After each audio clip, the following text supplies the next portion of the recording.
Assalamualaikum Waalaikumsalam warahmatullahi ta'ala wabarakatuh. Wa an Abi Musa radhiyallahu anhu anin Nabi sallallahu alaihi wasallam qala Inna Allah ta'ala yabsutu yadahu bil lail liyatuba musii'un nahar wa yabsutu yadahu bin nahari liyatuba musii'ul lail hatta tatlu asyamsu min maghribiha, rawahu Muslimun. Hadis yang ke-26 berkaitan tentang ar-raja. Sanad hadis ini datang dari Abi Musa. Mudah-mudahan Allah Subhanahu wa taala meridai mereka. Dari Nabi sallallahu alaihi wasallam qala. Nabi sallallahu alaihi wasallam pernah bersabda, Inna Allah ta'ala yabsutu yadahu.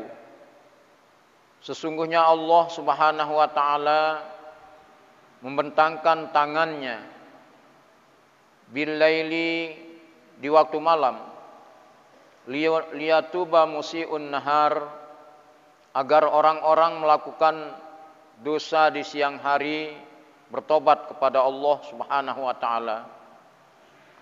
Wa yabsutu yadahu, dan Allah membentangkan tangannya bin nahar di waktu siang, liyatuba musii'ul lail, agar orang-orang yang melakukan dosa di malam hari bertobat kepada Allah Subhanahu wa taala, hatta tatlu asyamsu min maghribiha, hingga matahari terbit dari barat. Hadis ini riwayat Muslim.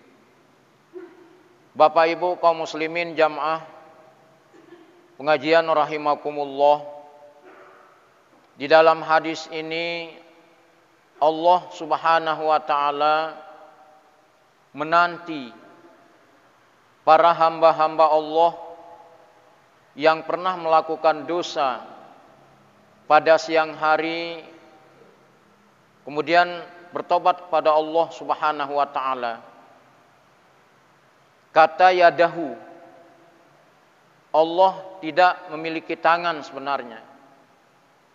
Artinya di sini Allah menerima pertaubatan seorang hamba yang pernah melakukan satu perbuatan dosa pada siang hari.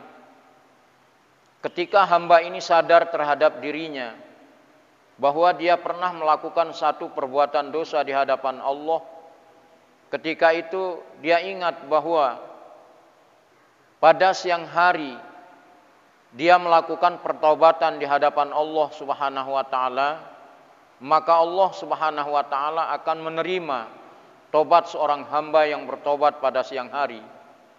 Sebaliknya, ketika seorang hamba pernah melakukan satu perbuatan dosa di hadapan Allah Subhanahu wa taala, lalu dia bertobat dari kesalahan-kesalahan yang pernah dia lakukan pada malam hari, Allah akan menerima pertaubatan daripada hamba tersebut, hatta tatlu asyamsu min maghribiha, sehingga matahari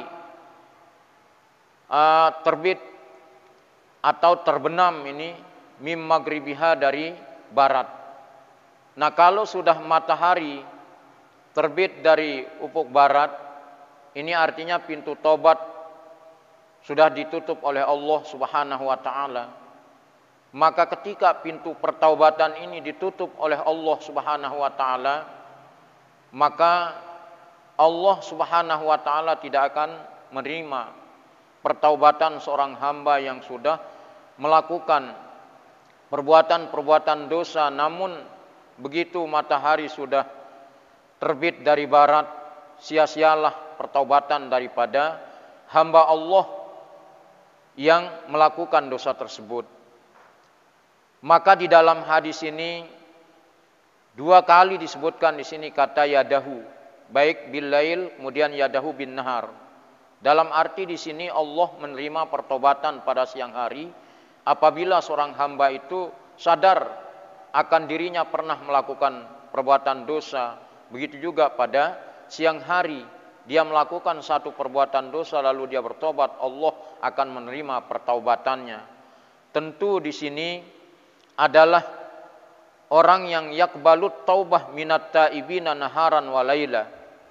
Artinya orang-orang yang melakukan pertobatan, at-taibin, orang-orang yang melakukan pertobatan naharan wa laila, baik pada siang hari ataupun pada malam hari. Ketika dia sadar terhadap dirinya pernah berbuat durhaka di hadapan Allah berupa perbuatan dosa yang dia lakukan, maka ketika itu dia melakukan pertobatan, Allah akan menerima tobatnya, tentu dengan terpenuhi syarat tobat yang 3 itu. Dulu pada babut taubat sudah dijelaskan ini. Pertama adalah al-iqla' minaz zambi wan nadam alaih, artinya melepaskan diri dari perbuatan dosa yang pernah dia lakukan. Yang kedua wal azmu ala alla ya'uda ilaih. Yang kedua adalah agar dia berkeinginan, bercita-cita untuk tidak mengulangi lagi perbuatan-perbuatan dosa yang pernah dia lakukan. Itu merupakan syarat yang kedua daripada tobat itu. Fa in kana zambu muta'alliqan bihaqqil adami fala budda minal bara'ah minhu. Jika orang yang melakukan dosa itu ada kaitannya, ada hubungannya, ada hablum minan nasnya, ada hubungan dengan sesama manusia, maka tidak boleh tidak, dalam arti dia harus melepaskan diri dari sangkut pautnya atau hubungannya. Hablum minan nasnya itu melepaskan diri daripada perbuatan dosa yang dia lakukan itu dengan cara memohon maaf kepada orang tersebut. Nah, ini merupakan tambahan, sehingga kalau dia muta'allaqah khusus dengan Allah doang memiliki syarat 3. Kalau muta'alliqah bihablim minan nas ini, itu syaratnya menjadi 4, yaitu dengan kita meminta maaf terhadap dosa yang pernah kita lakukan terhadap orang tersebut, sehingga Allah akan menerima dosa-dosa yang pernah kita lakukan dengan pertaubatan yang disebut dengan taubatan nasuha. Nah, ini sebagaimana pada kajian yang sudah lewat dijelaskan di dalam babut taubah ini.